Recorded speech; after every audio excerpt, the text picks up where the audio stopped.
Hey anatomists, here we have the foot. Okay, here's the foot here and the tarsal bones. I just have my sticky pad here to make it easier to talk about where these bones are. Okay, so this first one that we're going to identify is this one with the ridge here. It's a real smooth ridge. And if you look on the side, it's like almost like a little slide, if you will. This is where the tibia is going to sit on, and that's what's going to allow for dorsiflexion and plantar flexion. Dorsiflexion and plantar flexion. Okay, so that's your talus. And think of talus and tibia both have T's in it, and so they're going to articulate, and that's going to help you remember that this one is the talus. This one right here, this is your heel bone. This is your calcaneus, and it's quite large too. Calcaneus right there. Then you're going to have this one right here, and that's the cuboid. So the calcaneus leads to the cuboid. The talus is going to lead to the navicular. The talus leads to the navicular. The calcaneus leads to the cuboid. So you could think that the calcaneus and the cuboid both have C's, and they are right next to each other. That leaves us with 3 more tarsal bones. This is the medial cuneiform, intermediate cuneiform, lateral cuneiform. And the reason being is because this is the great toe or the hallux. And just like our thumb, we only have, well, one you could tell because it's the bigger one, but also we only have the metatarsal and 2 phalanges. So if you're having trouble trying to figure out which one it is, the hallux, the great toe, and the pollex only have 2 phalanges. Therefore, this makes this the medial cuneiform, the intermediate cuneiform, and the lateral cuneiform. So let's go through all those tarsal bones real quick. Your talus, calcaneus, navicular, medial cuneiform, intermediate cuneiform, lateral cuneiform, cuboid. Great. Let's move on to the phalanges.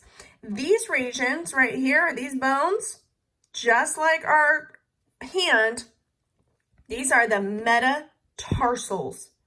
So remember that tarsals and metatarsals, those are on your foot because it's like you're stepping on tar. Metatarsals. So here's metatarsal 1, metatarsal 2, metatarsal 3, metatarsal 4, metatarsal 5.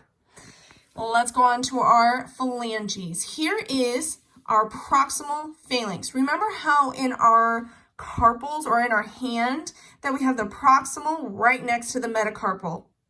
And so it's the same thing here. It's the proximal phalanx next to the metatarsal.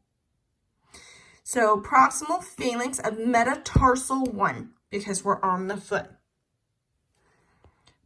Proximal phalanx of metatarsal 2. Proximal phalanx of metatarsal 3.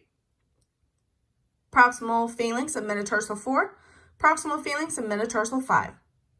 Let's move on to our middle phalanx and phalanges 2 through 5. The middle ones are in between the proximal and the distal. So here is your middle phalanx of metatarsal 2, middle phalanx of metatarsal 3, middle phalanx of metatarsal 4, middle phalanx of metatarsal 5. Remember that the great toe or the hallux only has 2. So it does not have a middle phalanx. It only has a proximal and distal. Distal phalanx of metatarsal 1, distal phalanx of metatarsal 2, distal phalanx of metatarsal 3, distal phalanx of metatarsal 4, distal phalanx of metatarsal 5. Now we have joints that are in between these phalanges and the tarsal bones. Remember that just like our metacarpals, we have our metatarsals, and when we have metatarsals and phalanges, we have a joint that's in between. Well, we're going to represent both of those bones, and it's the Metatarsophalangeal Joint. Metatarsophalangeal Joint, and that is this joint right in between.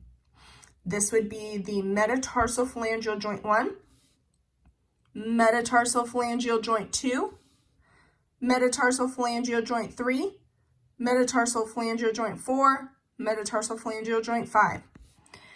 Right here, because we have a proximal and a distal, this will be the proximal interphalangeal joint.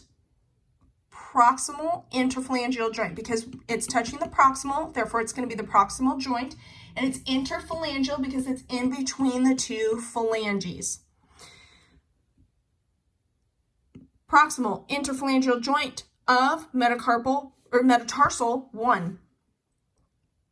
This one is going to be different because now, well, this one is the proximal interphalangeal joint of metatarsal 2, proximal interphalangeal joint of metatarsal 3, proximal interphalangeal joint of metatarsal 4, proximal interphalangeal joint of metatarsal 5, and where it's different is that this is now the distal. So this was the proximal interphalangeal joint, this is the distal interphalangeal joint. So we have proximal interphalangeal joint, distal interphalangeal joint, distal interphalangeal joint, proximal interphalangeal joint, because this is the distal phalanx, this is the middle, this is the proximal. Distal interphalangeal joint, proximal interphalangeal joint, distal interphalangeal joint, proximal interphalangeal joint.